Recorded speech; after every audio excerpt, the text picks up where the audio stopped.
सोचो, तुम्हारे बॉडी के अंदर एक स्पेशल रिपेयर टीम रहती है जो हर वक्त काम करती रहती है। जब बॉडी में कहीं डैमेज होता है, जैसे चोट लगती है, खून निकलता है या पुराने सेल्स खत्म हो जाते हैं, ये रिपेयर टीम उनकी जगह नए सेल्स बनाने और डैमेज ठीक करने में मदद करती है। इस रिपेयर सिस्टम के सबसे इम्पॉर्टेंट मेंबर्स होते हैं स्टेम सेल्स, जिन्हें बॉडी के मास्टर या रॉ मटेरियल सेल्स भी कहा जाता है। स्टेम सेल्स स्पेशल इसीलिए होते हैं क्योंकि ये दो ज़बरदस्त काम कर सकते हैं। पहला, ये खुद की एग्जैक्ट कॉपी बना सकते हैं, सेल्फ रिन्यूअल। और दूसरा, ये बॉडी के अलग अलग टाइप के सेल्स में बदल सकते हैं, जैसे skin sales, blood cells, muscle cells या नर्व सेल्स। इसी वजह से ये बॉडी के ग्रोथ, रिपेयर और मेंटेनेंस में बहुत इंपॉर्टेंट रोल प्ले करते हैं।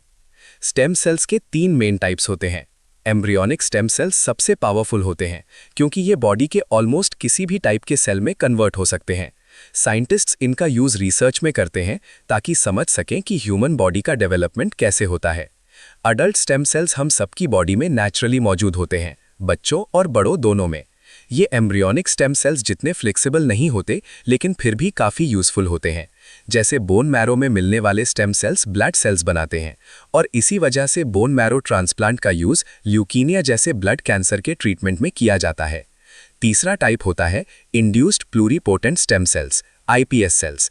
इनमें साइंटिस्ट्स नॉर्मल बॉडी सेल्स जैसे स्किन सेल्स को लैब में वापस स्टेम सेल जैसा बना देते हैं। मतलब एक नॉर्मल सेल को फिर से पावरफुल फ्लेक्सिबल सेल में कन्वर्ट कर दिया जाता है। आज के टाइम में स्टेम सेल्स का यूज़ सिर्फ थियोरी तक लिमिटेड नहीं है, बल्कि रियल मेडिकल ट्रीटमेंट्स में हो रहा है। ब्लड डिजीजेस के ट्रीटमेंट में stem cell therapy already use हो रही है।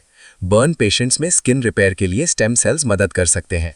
फ्यूचर में साइंटिस्ट्स रिसर्च कर रहे हैं कि स्टेम सेल्स की मदद से damaged heart tissue, spinal cord injuries और ब्रेन सेल्स को रिपेयर किया जा सके। अगर ये रिसर्च सक्सेसफुल होती है तो पैरालिसिस और हार्ट अटैक पेशेंट्स के लिए ये एक बड़ी मेडिकल ब्रेक थ्रू हो सकती है। इसके अलावा नए ड्रग्स को टेस्ट करने के लिए भी लैब में स्टेम सेल से बनाए गए सेल्स का यूज़ होता है, ताकि पता चले दवा सेफ है या नहीं। अगर सिंपल एग्जाम्पल से समझें तो स्टेम सेल्स लेगो ब्लॉक्स की तरह होते हैं। जैसे लेगो से तुम कार, हाउस या रोबोट बना सकते हो, वैसे ही स्टेम सेल से बॉडी अलग अलग पार्ट्स और टिश्यूज़ बना सकती है। इसीलिए स्टेम सेल्स को फ्यूचर मेडिसिन का एक पावरफुल टूल माना जा रहा है, जो heart repair, brain damage recovery और ब्रोकन टिश्यूज़ को दोबारा ग्रो करने में डॉक्टर्स की मदद कर सकता है।